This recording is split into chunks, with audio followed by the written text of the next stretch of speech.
Hey everybody, Hunter back again from Showtime Studios. I've went ahead and got the little chassis for the Bedford in primer. It's all primed and looking pretty good. And the reason why I used primer on this build is there's no body work or anything in here. I could have pretty much just shot that the color that I mixed up for the chassis, but we're going to do a little bit of weathering on this one. So that's why I went ahead and used the brown primer. And I'm just going to quickly go through the steps. Now, I have a video on this back in the archives. This is going to be the salt technique. But for, any of you guys out there that haven't seen that video, this will make it easier. This will give you an idea of how I go about doing the salt technique on my models. And what that is with the ruddy brown primer being down here, we're going to put down some water. We're going to put some salt on this model. You let that dry, and then you go and spray your color coat over top of it. And then after you spray your color coat, you'll go back and knock all the salt off, and this primer will show through in various, spots throughout the chassis. So we're going to jump right into this. I've got a just a simple, I think it's about a 1/2 inch wide brush here. Nothing special. This is actually one of my weathering brushes, so I use it for this technique too. And we've got a just plain old cup of water here, and we have some salt in a shaker. Now, a lot of people like to use the crushed salt where you actually grind it yourself. So you give some different size, particles. I like to use just regular old table salt. It works great for me. And it also gives me more of a, I'll show you as we get up to doing like the tank body and stuff, why I like to use the same size salt particles on my models. So this is a real easy process to do for anybody that hasn't done this before.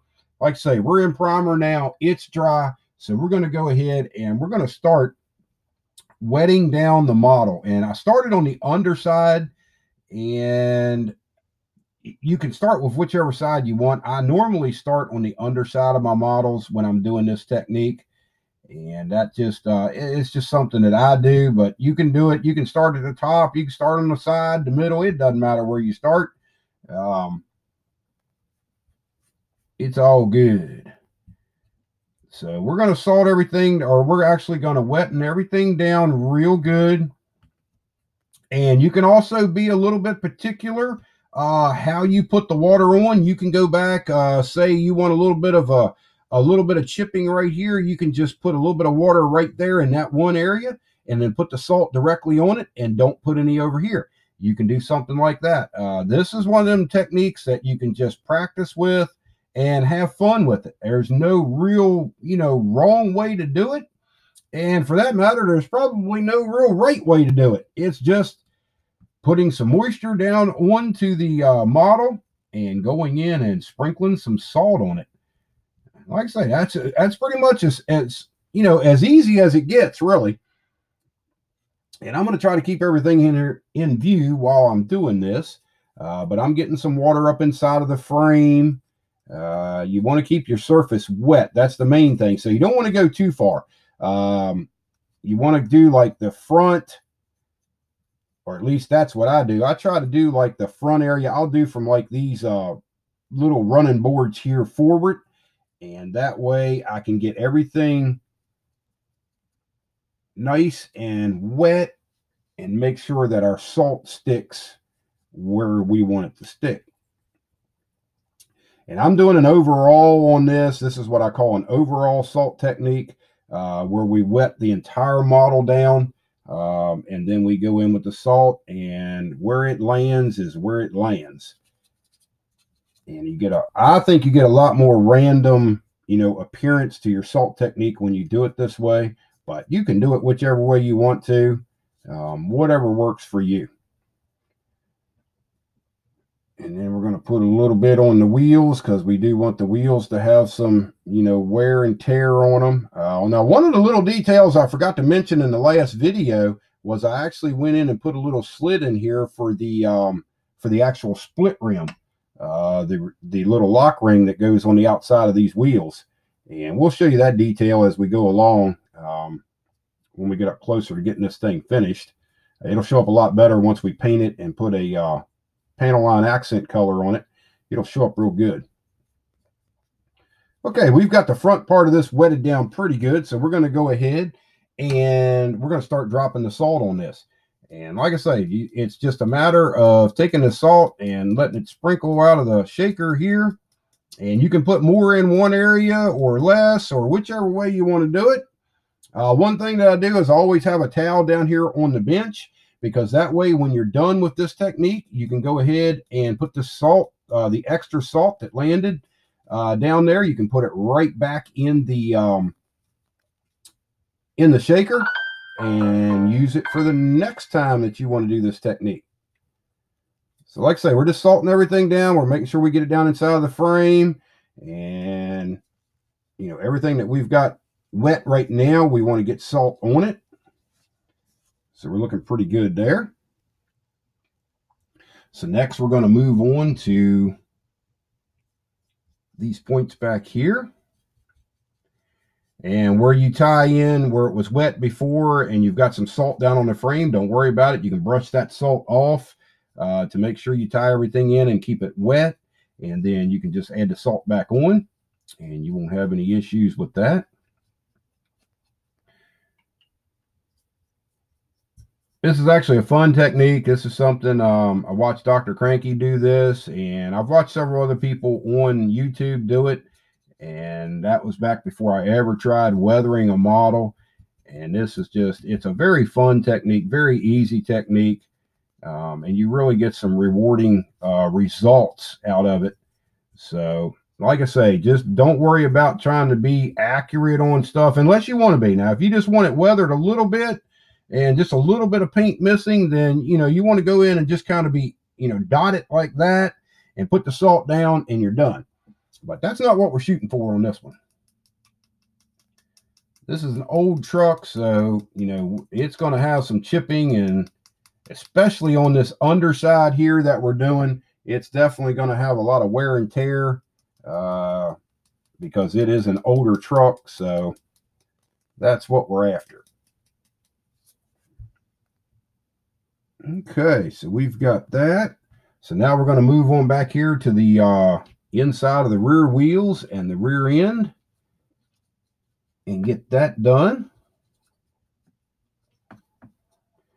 And if you're doing something like this truck, you know, remember to get the cross members, all sides of the cross members, because they're actually probably going to weather more than anything else. They're going to have a lot of chipped paint on them and stuff, where the paint has flaked off over the years. So just try to be, you know, pay attention to what you're doing and how you want it to come out. That's the main thing. What you want it to look like in the end. The final result is up to you on how much you want it weathered. And we're going to go ahead and wet down the rear wheels here.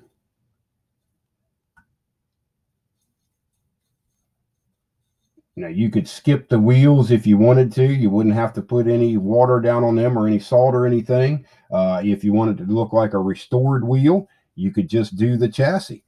And that way you'd have a wheel on there that was nice and clean and fully painted. And it would look like a replacement wheel or a refurbished wheel. So like I say, there's all kinds of different things that you can do, different little tricks that you can use on this. Okay, now we're going to go ahead and get some salt down on these areas that we have wetted down right now. And if you notice, I went inside the frame rails and did a little bit in there.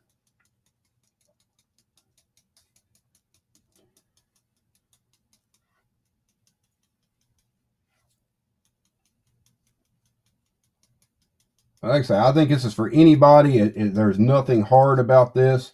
Very simple technique to learn.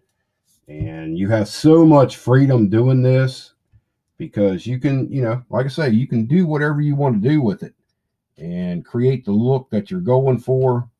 So a lot of freedom.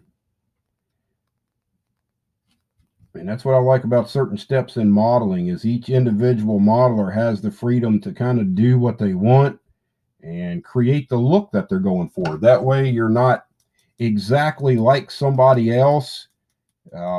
You're doing your own thing. Okay, so we have the bottom of the model pretty much ready to go. So we're going to go ahead and flip this over now, and I'm trying not to grab a hold of anywhere I've got salt down on here.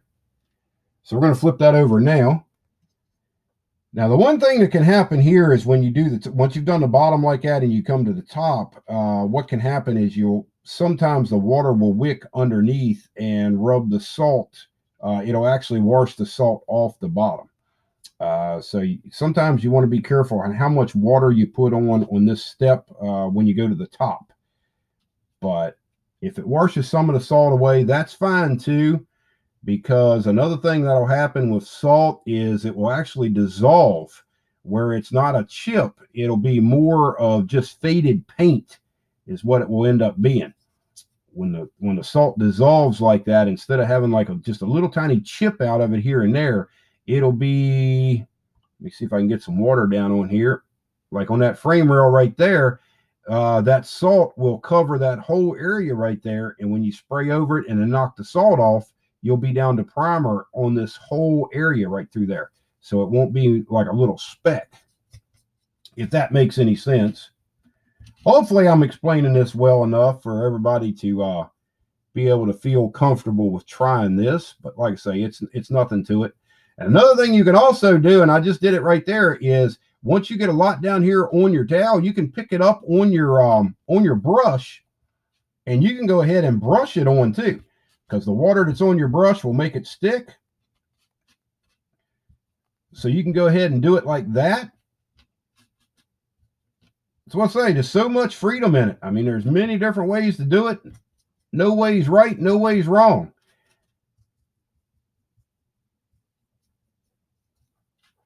So that gives you another option.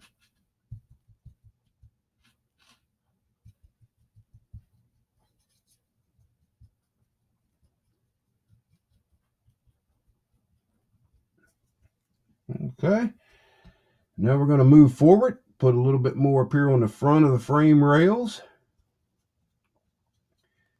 And I don't need too much more up here because we're actually looking pretty good on this part.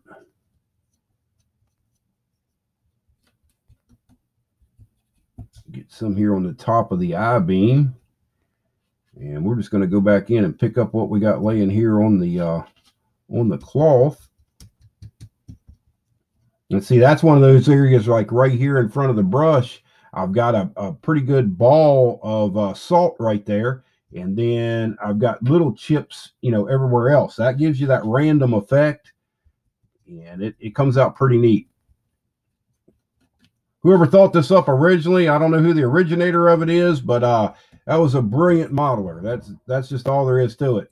Because I would have never in 1,000 years sat down and said, okay, well, let me dump some salt on this and let it dry. And then when I paint over top of it, I'll knock it off and you can see the color underneath.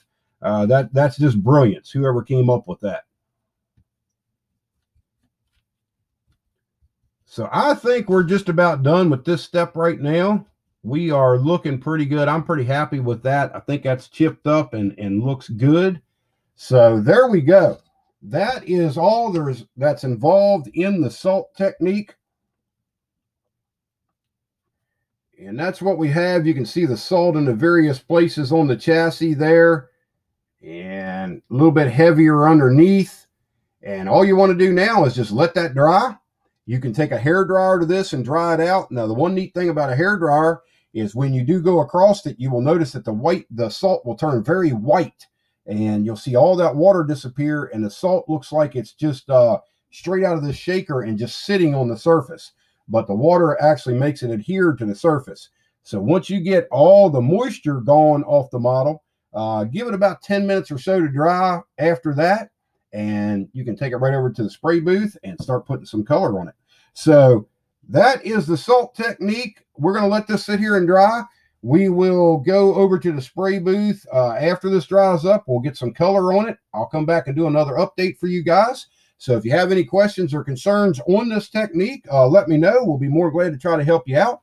And until the next video comes up, this is Hunter from Showtime Studios, and we'll talk to you later. Bye-bye.